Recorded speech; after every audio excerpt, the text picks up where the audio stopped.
তো হ্যালো বন্ধুরা, সেদিন গেছিলাম সত্যজিৎ রায় বিনোদন পার্কে।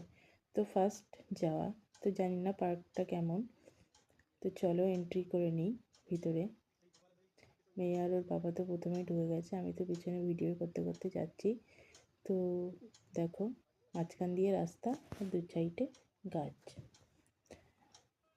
এটাই ছিল পার্কের দৃশ্য। তো সামনেই দোলনা চলে এসেছিলো। মেয়ের বাবা বললে চলো ওকে একটু দোলনা চড়াই। তো মেয়েকে দোলনা চড়ানো হচ্ছে। তারপরে কিছুটা ছবি তোলা হলো মেয়ের। তারপরে দেখো পাশেই ছিল গোলাপ গাছ, সুন্দর সুন্দর ফুল গাছও ছিল। এই গোলাপ কালারটা আমার খুব সুন্দর লেগেছিল, আর ছোটোবেলার ইচ্ছা আমি একটু পূরণ করে নিলাম। দোলনা চড়ে নিলাম মেয়ের সাথে।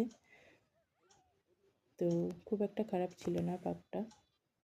কর্তামশাই আমারও কিছু ছবি তুলে দিয়েছিল।